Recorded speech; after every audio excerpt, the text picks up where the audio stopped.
Every year, the HACR Symposium gathers together the most influential diversity stakeholders dedicated to Hispanic inclusion in corporate America today. Hispanic leaders, Fortune 500 executives, ERG leaders, and diversity and human resource professionals all gather for this one-of-a-kind experience. Immerse yourself in exclusive seminars and networking events hosted by a hand-picked group of influencers, leading executives, and elite Fortune 500 CEOs. Come grow with us as a professional, and come join our ever-expanding community.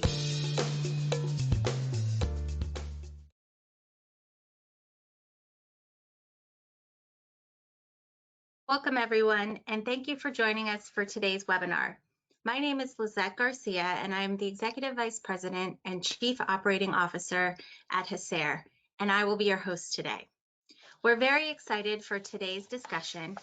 In this fireside chat featuring HACR's President and CEO, Sid Wilson, and Tim Ryan, U.S. Chairman and Senior Partner of PwC, we will learn more about the CEO Action for Diversity and Inclusion and hear strategies that PwC has used to achieve their diversity and inclusion goals. Before we begin, I'd like to recognize today's co-sponsors, PepsiCo and Marriott International. Thank you, PepsiCo, for your continued partnership and support. The work we do at HACR would not be possible without your commitment to the Hispanic community. Please enjoy this video highlighting that commitment provided by PepsiCo.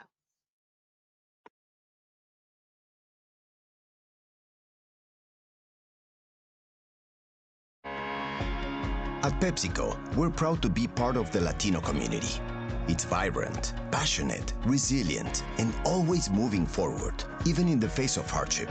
We know this because, like you, we live and work here. We see the energy, the smiles, and the drive of our people. That's why we've partnered with Unidos US to support nearly 300 local community organizations. We'll provide meals for seniors and families in need, helping them get the medical care they seek, and do our part to ensure our community thrives. Because it's about people. It's about our community. It's about all of us. Together is how we get through this.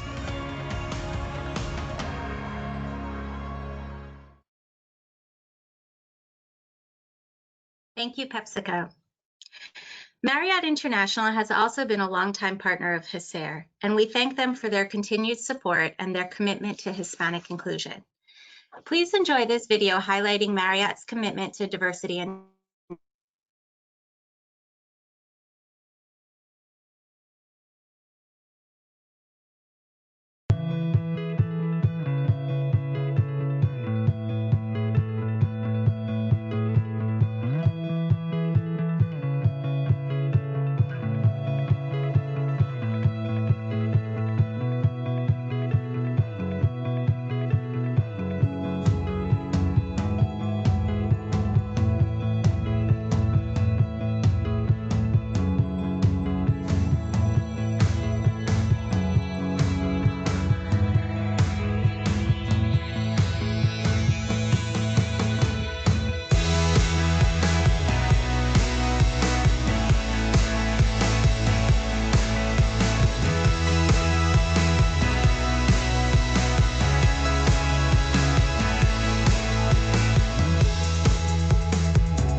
Thank you again to PepsiCo and Marriott for their support. Together, we work to achieve our mutual goals of greater diversity and Hispanic inclusion. All right now, so a little housekeeping before we get the conversation started. Everyone is muted and will remain that way for the duration of the webinar. If you are experiencing any technical issues, please send the team a message using the questions box in your GoToWebinar control panel. Someone will try and assist you as soon as possible. If you have any questions for the panelists, please type them into the questions box in your GoToWebinar control panel at any time. We will try to address as many of them as possible during the Q&A portion of the webinar. This webinar is being recorded, and a link to the recording will be emailed to all webinar registrants within 24 hours. At the conclusion of the webinar, a survey will pop up. Please complete it. Your responses will help us to deliver content that you're interested in seeing. All right, so that's it. Without further ado, I'd like to introduce today. Our conversation today on the specific actions that companies can take to advance diversity and inclusion in their workplace is going to be led by HACR's President and CEO, Sid Wilson. Sid has been President and CEO at HACR since 2014, during which we've seen HACR grow in size, reach, and influence, due largely in part to his hard work and vision for the organization. Prior to joining HACR, he spent more than 20 years in corporate finance and Wall Street equity research. Please welcome Sid Wilson. Joining Sid for this important conversation on what companies can do to advance diversity and inclusion within their organizations is the U.S. Chairman and Senior Partner of PwC, Tim Ryan. Not only is Mr. Ryan responsible for leading one of the largest networks of firms delivering assurance, tax, and consulting services, he's also responsible for advancing the culture and setting the tone on quality for the U.S. firm and its 55,000 employees and partners. A few years ago, he and a small group of CEOs launched the CEO Action for Diversity and Inclusion, the largest ever CEO-driven business commitment on diversity and inclusion. And today, he's going to tell us more about this initiative and what has happened over the past few years. Please welcome Tim Ryan. Great. Thank you, Dr. Lisette Garcia, for the gracious introduction. And good afternoon, bienvenidos. Looking forward to a great HACR webinar. This one is one that I think is near and dear to many of us as it relates to diversity and inclusion. I'm privileged to have a fireside chat with my friend Tim Ryan. He is the U.S. Chairman and Senior Partner for PwC, and also the Steering Committee Chairman for the CEO Action for Diversity and Inclusion. So Tim, thanks again for joining us. Thanks, Sid. It's great to be here, and thank you, Dr. Garcia, as well. I'm really honored to be here. Looking forward to it. Great, thanks. So Tim, let me start with my first question, which is, there was a catalyst that happened early on when you became the U.S. Chairman that that helped to get the idea of the CEO Action for Diversity and Inclusion going. Can you talk to us about what your what happened and what was the thinking process that led to you to decide to reach out to a few CEOs to come up with the idea of the CEO Action for Diversity and Inclusion? Sure, Sid. When I had the privilege of being elected Chairman and Senior Partner by my partners in the spring of 2016, and I officially took over on July 1 of 2016. I had a terrific plan as I came into the role to run plan. We were going to grow revenues, we were going to steal market share, invest in technology. And then 4 days into my senior partner tenure was when we had the shootings in Dallas in the summer of 2016, the first week of July 2016. And what I realized at that point in time was that my plan wasn't the right plan. I realized that having a plan to grow revenues and steal market share is not what leading people is all about.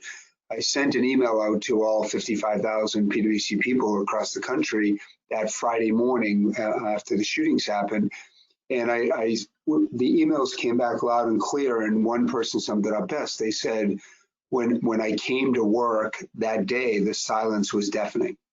And what I realized, Sid, at that point in time was that even though we had been working on inclusion and diversity for over a decade, we had missed the foundation. And that foundation was really understanding each other, understanding what it's like to be in somebody else's shoes. And that led to us doing a whole set of things inside PwC, but also my own people challenged me, what's the role of an organization like PwC outside, with the outside world and the business community? And it really got me thinking. And that ultimately got me thinking I needed to consult with other CEOs, because we're all trying to make within inside our four walls better and better every day. But what is the role outside? And I was challenged by one of our Black young professionals. He challenged me. I really like to think about the role PwC plays. That led to the beginning of a lot of soul searching, a lot of discussions that ultimately led to the founding of CEO Action. But had it not been for one individual at the firm saying to me, I'm proud of what you're doing inside, but what's your role outside, we wouldn't have started it. You know, that's great to hear, because I think that a lot of employees wonder, can one employee make a difference and influence not only a corporate culture internally, but how a company engages on when it comes to diversity and inclusion externally. And the fact that there was one employee that really touched you and influenced you to and challenged you to think about what can be done beyond the offices of PwC, I think is pretty incredible. So I think it's a message for everyone to think about. So then you reached out to some other CEOs. You even reached out to some of your competitors, which doesn't always happen in corporate America. But you reached out to many of them to see how this can be created, and then of course you came to the formation of the CEO Action for Diversity and Inclusion. Can you talk to us about the initiative, the CEO Action for Diversity and Inclusion, and including what the pledges are that the CEOs sign on to? Yeah, absolutely. So your point about competitors is really important. What we really realized early on, and to be clear, the people who deserve a ton of credit is an individual by the name of Ron Parker, who is the leader of the Executive Leadership Council back then, and also David Taylor at Procter & Gamble. And the three of us, with other input as well, we began to talk about what is our role, like what is the role? And again, that led to the formation. One of the core beliefs is that diversity and inclusion is not a competitive issue. In other words, if the way to solve the problem is simply steal each other's talent, we're not raising the game for everybody. And that moves it beyond competition. The biggest opportunity we have to further advance our society is creating an environment and a culture in a system where everybody can achieve equality, everybody can achieve parity, and the economic prosperity that is out there for us is huge. So CEO Action was founded on this belief it is not competitive. It is a way for us to help society, in addition to individuals, realize the full capability that we have. So one of the first things that we did is I called every major professional services firm. We also set out to get every major airline, every major bank, every major insurance company, every major entertainment company. And we came pretty close to that. So, but the whole idea and the strategy was, let's come together and say, we're all going to work to make this a little bit better. One of the things that I'm very, very proud of is that so many leaned in and they understood that. The overall goal of CEO strategy, or CEO Action, and the strategy is to get companies in the boat. What became very clear to us was every company's in a different spot. Some started 2 decades ago, some started a month ago, and everywhere in between. And the idea was, frankly, not to shame companies for where they weren't, but to help strategically by bringing them together to pull them along, by sharing practices, data, challenges, successes, that we would inspire each other to get better and better. And the idea was to get as many CEOs as you can in the boat And by being in that boat, we all rise together and we all get better and better. So the strategy, to be very candid, was not one to say, you're not doing enough, you're not there. We all know we can do better. But the idea was to get them in the boat and inspire CEOs to dedicate more time, more muscle, more energy in these areas. So that was the strategy. We originally started with 3 basic commitments. Recognizing that strategy, the goal wasn't say, make your data transparent. There'll be a time for that, and every company's in a different spot. The idea was, how do you find common ground across a large number of companies who are all in different spots? And we went for the foundational things. The first commitment, which is actually pretty remarkable, recognizing we came up with this 4 years ago, and I look at where our country is today. The first commitment was to make the workplaces truly safe, to talk about the hard issues around race, around gender, around sexual orientation, but around diversity. What's amazing is we chose that because of what we learned with the shootings in Dallas in 2016, which is the more you listen and learn what it's like to be in somebody else's shoes, then the more empathetic and the more motivated you are to help. And again, if I just fast forward, I look at where our country is today. While I'm horrified around the George Floyd killing, what I'm encouraged by is we now have millions of people saying, I didn't know, I now understand. And that the reason we chose that first commitment is we know that most people in the majority simply haven't been exposed to this. And so the first commitment, make the workplaces truly safe, to have the hard conversations. The second commitment, make unconscious bias training available to all people. We know through science and through data that we all carry biases. We don't do it intentionally, most of us, but we carry biases, where we were born, how we were raised, who we've been exposed to. And we believe one of the foundational things is having unconscious bias training available to everybody. The last commitment of the original 3 was to share best practices for the sake of all businesses to get better. This goes back to, it's not a competitive issue, it's a way to raise the game for everybody. Organizations like PwC or your sponsors today, we look at Marriott and PepsiCo, we're blessed with very strong financial resources where we can invest. There's no sense having every company reinvest and learn the lessons over and over again. So we wanted to share best practices. Today on the site, there's over 600 best practices where any of the people listening to this webcast can go in and see what works on recruiting, what works on advancement, what works on representation, what versions of unconscious bias training are out there. It's all on the website because we want to raise the game for everybody. What we did a year ago on our 2nd year anniversary, we added a 4th commitment. And that 4th commitment is we asked every company to commit to forming a diversity inclusion strategic plan. And the reason for that is any business opportunity that exists, whether that's entering a new market, buying a new company, figuring out how do you improve a balance sheet, you develop a plan, you develop root cause, you develop a plan. And we believe that for any organization to move forward, you need an overall plan that covers recruiting, advancement, retention, representation, pay gap, how you reward people, culture you're trying to develop. And we asked every member to now put together a diversity inclusion strategic plan, because ultimately then you can measure progress against it. So that's a little bit sit around the strategy, and that's also a little bit around the 4 commitments. That's great. So, of course, just to recap by heart, of course, one is having those conversations about race, culture, color, ethnicity, gender in the workplace. And then, of course, the second is unconscious bias training.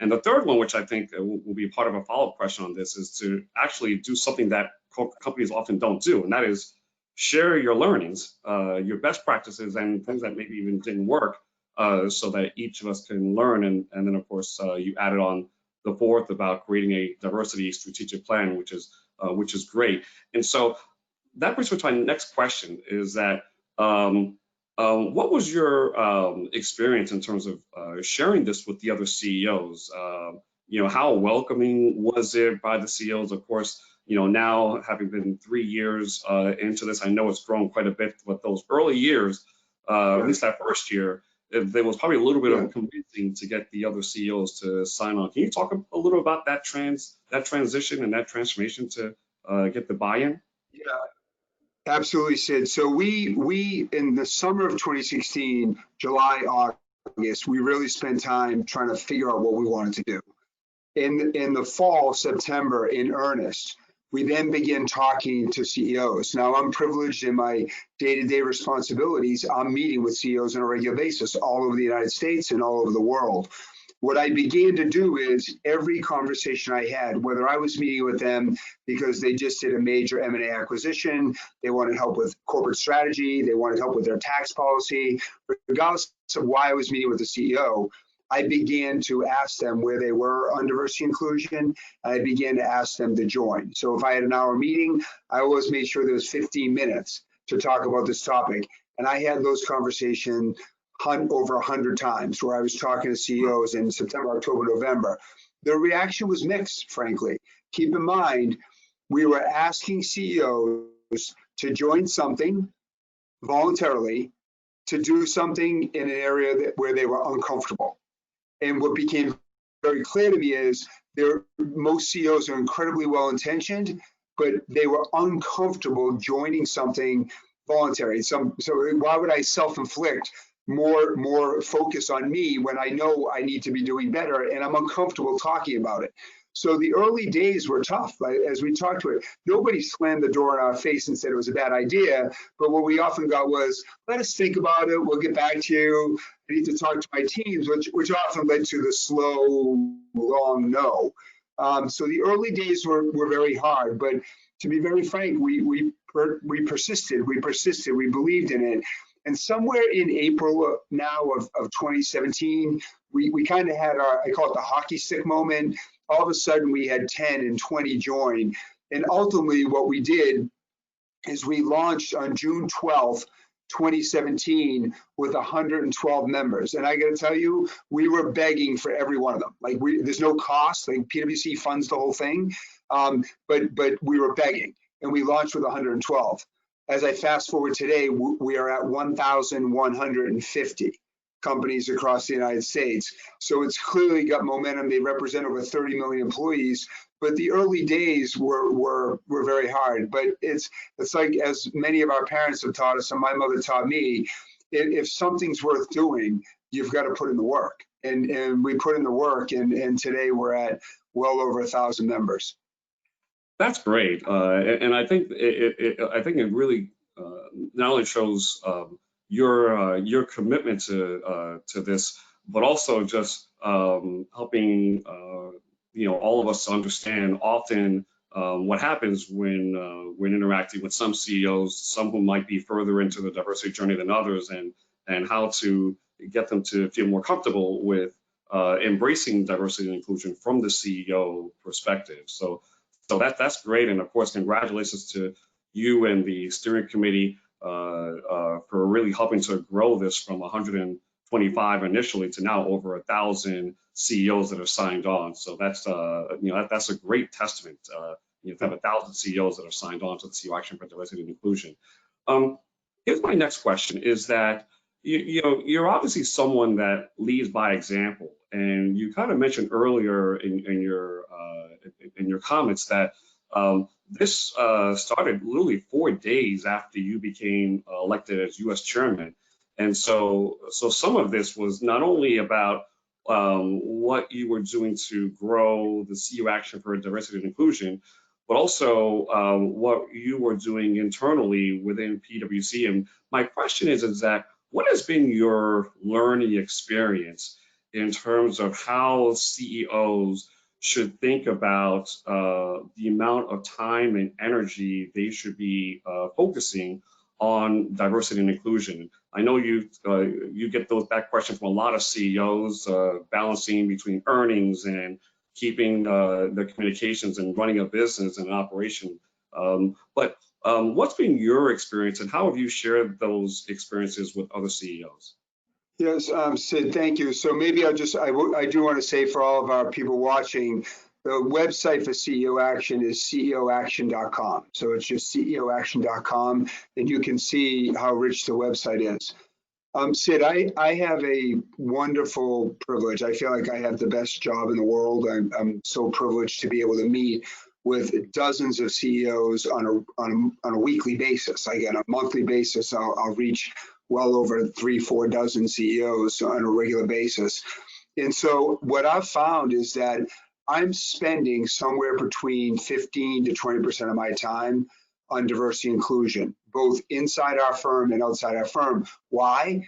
Because our clients want to talk about it. And that's good news. Like, that's good. So I want your listeners to know, as I used to travel by plane, now I travel by Microsoft Teams to Google Hangouts to Zoom. But as I travel, when I talk to CEOs, I'll often say, okay, what's top of mind? And yes, we'll talk about supply chain. Yes, we'll talk about geopolitics. And yes, we'll talk about go back to work plans in a COVID environment. But consistently, diversity inclusion over my 4 years as the senior part of the firm, it's a topic CEOs want to talk about. So I'm lucky enough to get a sense of the CEO community. And then when they want to talk about it, we were able to have that dialogue. So I'll tell you, it's hard to categorize all. But I will say many CEOs will say something to the following: I believe in it, and they would say I believe in it because it's the right thing to do.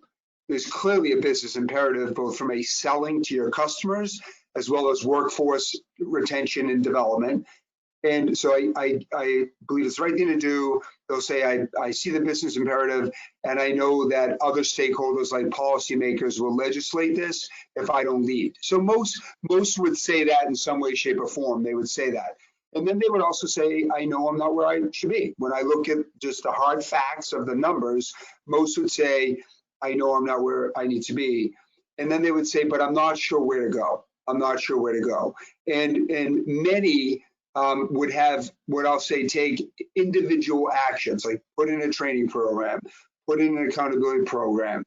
What we're seeing the best ones do is the overall diversity inclusion plan. In other words, attacking it no different than you would any of the business opportunity. And that's why we chose the name CEO Action.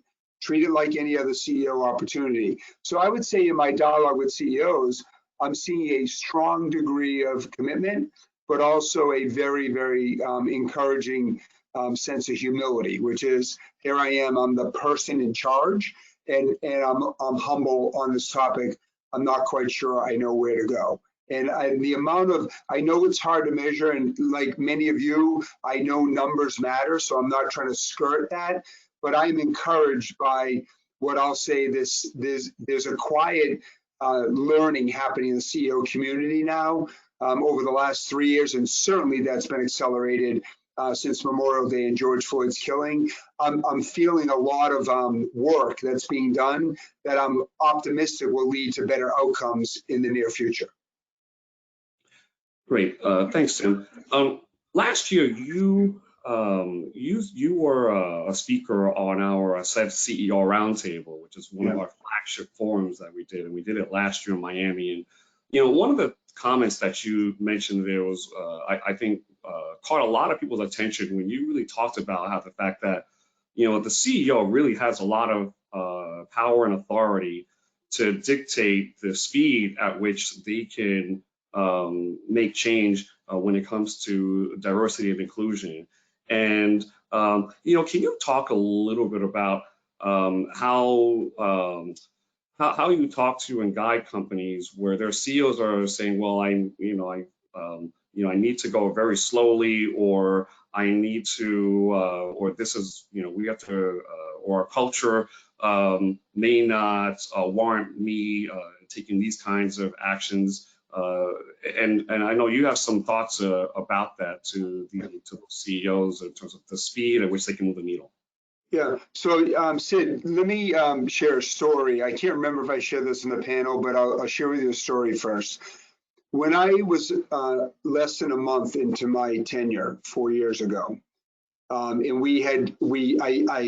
I said earlier, I kind of threw my original plan out the window, and we really repivoted our plan in making diversity inclusion a flagship part of our strategy. In that pivot, I had one of my closest friends at the firm called me up and he said, you need to be really careful. We didn't elect you for this. And this was one of my closest friends. And I respect him for speaking up. Like, I respect him for speaking up. That's an important part of our culture. And I think the second we start to beat down views that aren't like ours, that's the sign of a company that's heading in only one direction, and it's not north, it's south. So I think it's really important that culture exists.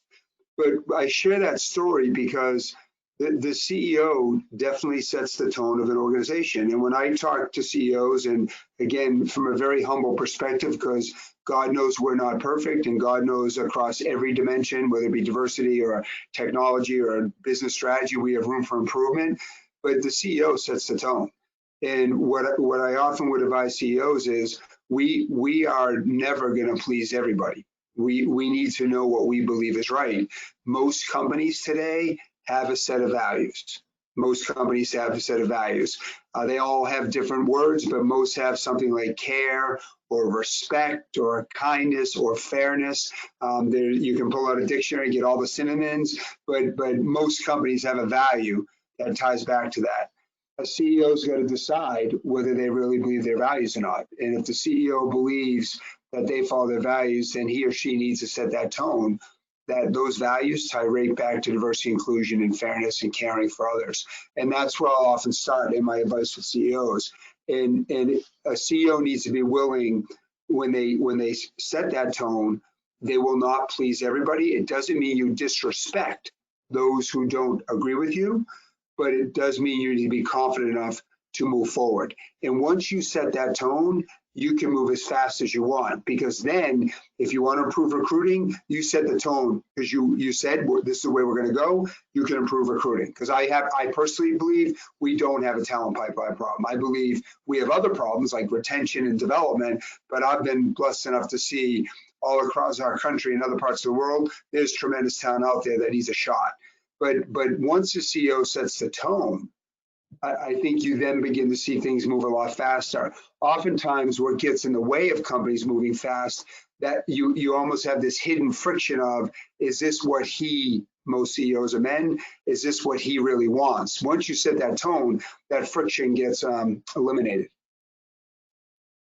Great, thank you. That's really refreshing to hear, because HACR and many other organizations that are talking to corporate America about moving the needle when it comes to certainly in our case Hispanic inclusion, but overall diversity and inclusion.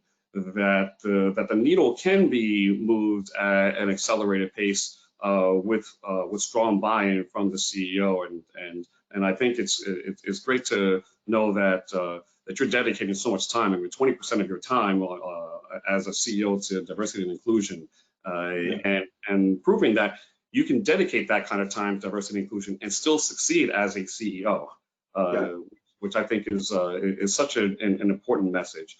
I want to talk about current events.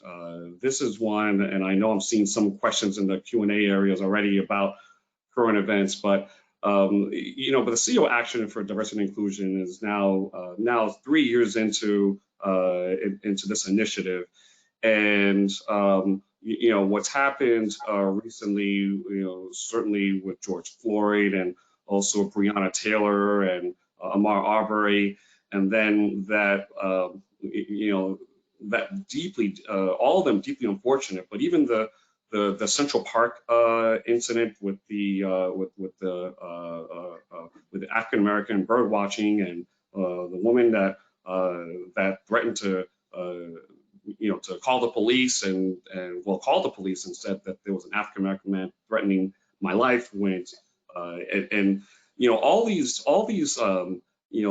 these incidents that have happened that have really illuminated, I think, of just what the experiences are being black, a person of color, and so my question is that how do you envision or believe that CEOs can be a part of the solution to addressing the issues of systemic racism and inequality that are taking place, including the level of being vocal and outspoken about this. Yeah. So one of the things that I think is important to reflect on is in the summer of 2016, we had Dallas. That was on the heels of Louisiana and Minneapolis. In 2017, we had Charlottesville.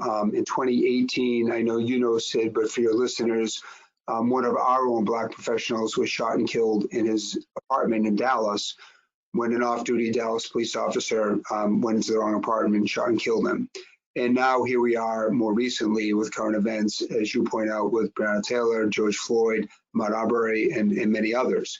What is important for a CEO to understand is that this is not new. And in my humble judgment, one of the things that's most important is for the CEOs to understand this has to be the long game. So I'm encouraged by the unprecedented number of CEOs who have come out and said this is wrong, who has said this is needs to be fixed, and they're willing to be part of the solution. But I'm also realistic. Like we've had these types of things before, and one of the things that as I've listened over the last 4 years to so many Black people and Black professionals, is that please, like it's insulting when you feel surprised by this because this is not new. So I think one of the biggest things the CEO community can do is be committed to the long game here. And as other things come into our news and it's not dominated by these topics, we've got to keep it front of mind still. And that comes right back to the foundational elements of CEO action. A CEO, we've had this incredible wave all across our country of more understanding. And that's the first commitment. The CEO is going to be committed to keeping that going. I'm proud. I mean, there are hundreds of companies that have had town halls, outside speakers, open dialogues, connections where you learn from other people. That can't be one and done. It's the foundation. The more we understand, the more we care. So one big thing I'm asking and working with the CEO community on is to keep that going. Like keep it going. That's how you form a culture. That's how you form understanding. The second thing is there's a lot of really good things being done, but that holistic plan is important. So yes, recognizing important holidays is important. Yes, changing names is important. Yes, financial donations are important, but that holistic plan is so critical because what we all want is a sustainable solution. And what we all want is true equality. And that comes with a holistic plan. So I think two of the biggest opportunities and challenges CEOs have, one, can you continue the understanding when the momentum maybe wanes a bit? Can you continue it?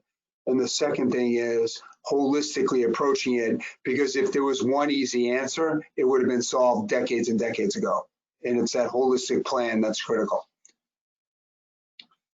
Yeah, that's I appreciate that that answer and feedback, and I think what's really particularly interesting is that you look at what's happened in these last couple of months, but as you said, for many of us this is not new. I can tell you, for me as a Dominican American Afro Latino, that I'm the president and CEO of the Hispanic Association on Corporate Responsibility, but when I take my suit off and I put shorts and a t-shirt on and I walk outside, the public sees a Black man. And with that comes often certain biases and certain reactions. And I actually remember having a conversation with a CEO about my experiences of driving a car and what happens when there is a police officer that is that's behind you, and just the anxiety that happens, for those of us that are worried about driving while Black, and how sometimes that can be brought into the workplace, even if you're on your way to work, and you can be on your way to work, and then this incident happens, and so these, so it's one of these things of addressing these issues of systemic racism, and so it's and so having those conversations, which was actually one of the pledges for the CEO Action for Diversity and Inclusion. So it's so important to really, for all of us to understand just what it's like to be like me. So that's so I really do appreciate that. And so thinking about thinking about this as it relates to your conversations, how have other CEOs thought about this experience, and have you gotten an increase or a number of inquiries as to what they should be thinking about? Yep. So without a doubt, over the last month and a half, we're seeing more and more engagement at the CEO level, again, which I'm encouraged by, without a doubt. What I'm seeing is a doubling down on what's happening inside the four walls of companies. So it's again, most were doing something. Where they were, if you think about this as a 26-mile marathon, some were at mile 1 and they've now accelerated to mile 3. Others are at mile 21 and they're accelerating further. But again, I don't know that you're ever complete, but we are seeing a doubling down from where a company was to now around inside their four walls. I completely applaud that. What's really encouraging is we're also seeing more of a willingness to do things outside of their organizations, in the communities, in society broader, and we're seeing a surge there that we hadn't seen before. So Sid, one of the things that for your listeners, CEO Action made a big announcement, which is our focus and strategy for our first 3 years of existence was all focused on helping inside the four walls of companies getting better and better, a very clear mission. Given where the CEO community is willing to go, for the first time ever, we're also going to go into policy making. So not just what's inside the four walls, but also in policy making, capitalizing on the mood of the CEOs that, yes, we need to get better inside our four walls. And in addition, we know we need to work at the city, state, and federal level around policymaking in areas like education or income inequality, access to health, public safety, and the like. So what we're doing as part of CEO Action is we are giving every member an opportunity to second in a fellowship model, one person for 2 years. And we are creating a 1,000-person startup that will work full-time for 2 years on policy making in those 4 areas and at the city, state, and federal level. We have committed a very, very senior person who used to run one of our businesses to be the CEO. Another CEO Action member has contributed an incredibly strong woman who's going to be our COO. We have a head of public policy and over 1,000 people who are mobilized for 2 years to work on public policy. We hadn't done that before. We're capitalizing on how interested and motivated CEOs are to really make a difference. We wouldn't have seen that a year ago or even 6 months ago. Great.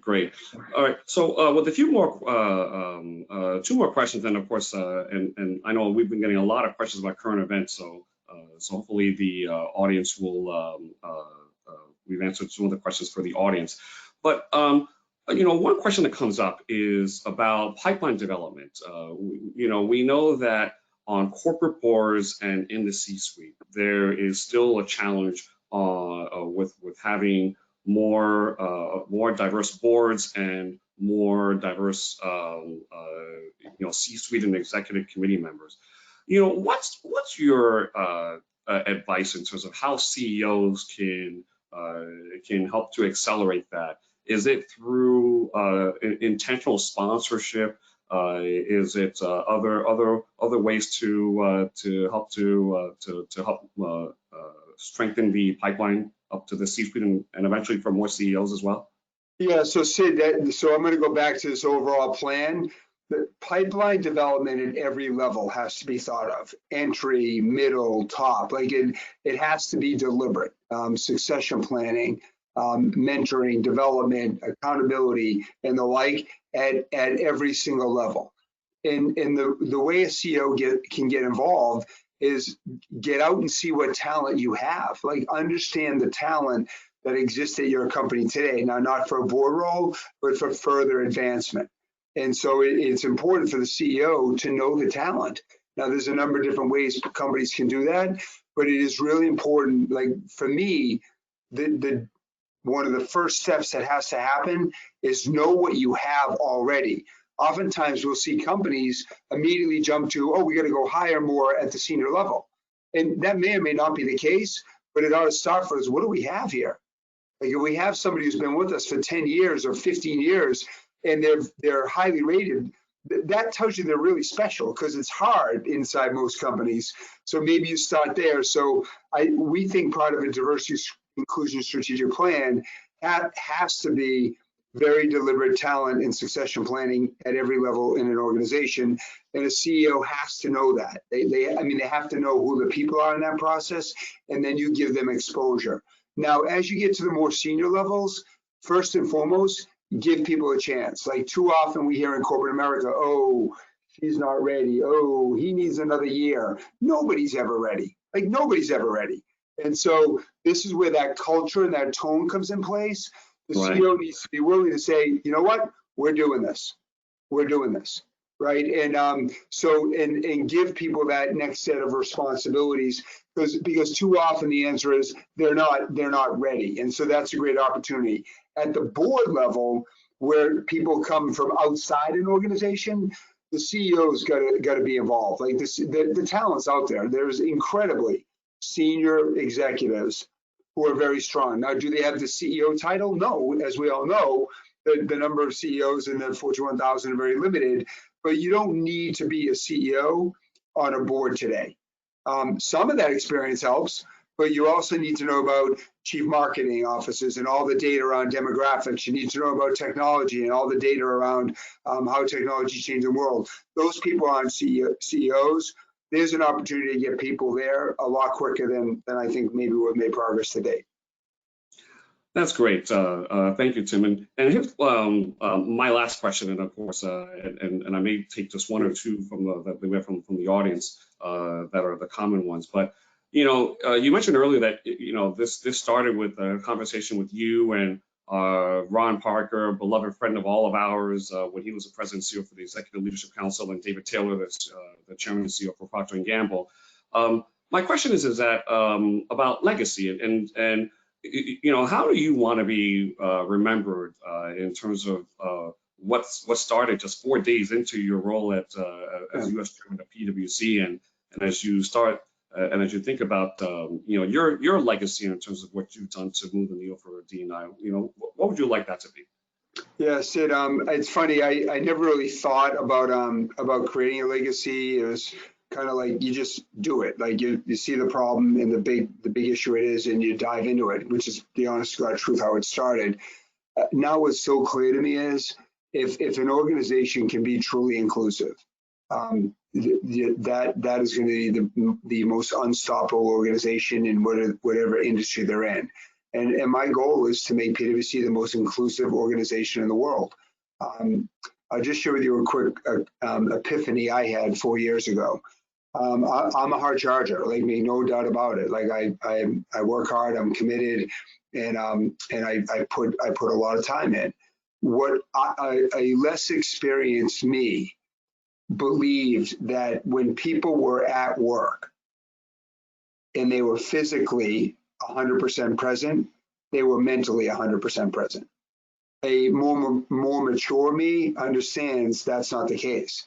They may be 100% physically present at work, but if their mind's on, I just taught my son how to get pulled over by a police officer and he's going to the beach today with his friends, they're at work, but they're not at work up here.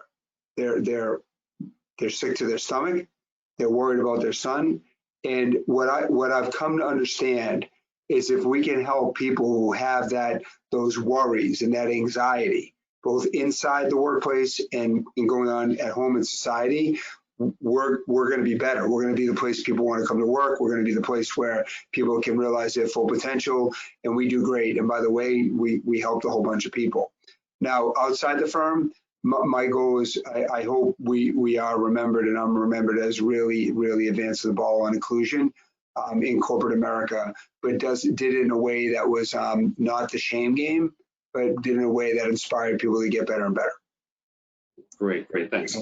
Thank you, Tim. I'm going to take just two questions that came from the audience. The first one, and I'll probably make this as a lightning round to make sure that we get this. One is that there's been an explosion in terms of the number of companies that are thinking about having chief diversity officers, especially in recent moments. And what would be your message in terms of how companies should be thinking about either creating a chief diversity officer or even taking their existing chief diversity officer and maybe positioning it to be more system-wide? And then the other second question is have you had conversations with other institutions such as the Business Roundtable and the U.S. Chamber of Commerce and other large institutions where there's a large presence of CEOs about the importance of diversity and inclusion? Yeah, absolutely. So I think for a company that's large, right? Any large organization, I think it's really important to have a chief diversity officer. Depending on an individual's skills, you might be able to double head that in the chief human resource officer or chief people officer. But it's really important to have a chief diversity officer, especially if you're large. If you're over a couple of thousand people, it's like there's so much work to do. It's you wouldn't have a part-time CIO or chief information or chief technology officer. You structure it around your people, but whether that's a CDO or chief people officer plus, I think it's really important to have. Now, of course, it doesn't abdicate the CEO of his or her responsibility to set the tone, drive the program, et cetera. So I think it's I'm going to say even beyond best practice. If you really want to be great, it's pretty necessary. There's exceptions always, but I think it's critically important. In terms of the second part of the question, absolutely. We talk regularly to the BRT. Many of our members are part of the BRT. We're both aligned in raising the game of the business community, and we're both trying to do it in a collaborative way together. I actually did one of these sessions for the U.S. Chamber of Commerce about a month ago, and equally tied into what they're doing as well. And we try to complement each other as we go along. Great, thanks. Well, Tim, this has been great, and also for those that have been asking questions, I know we'll look to see if we can answer some of those as we do a follow-up via a blog. This is very important. I do want to just take a point of personal privilege to really thank you, Tim. I've shared this many times, but I've shared this here, is that 3 years ago, I pulled off a stunt when I crashed the World Economic Forum in Davos, and I went there with no invitation, no credentials, no nothing. I was homeless in Davos, and you rescued me, and not only got me situated, but also taught me how to navigate around that. And now, fast forward 3 World Economic Forums later.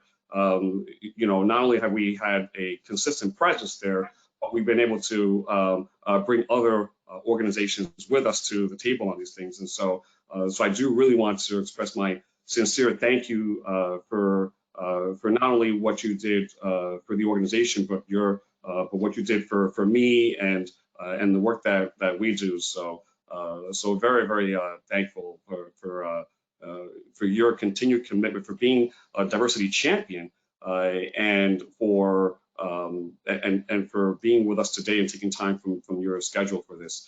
So I really do just want to say thank you, and of course to on behalf of everyone at HACR and the attendees, thank you very much for all your support.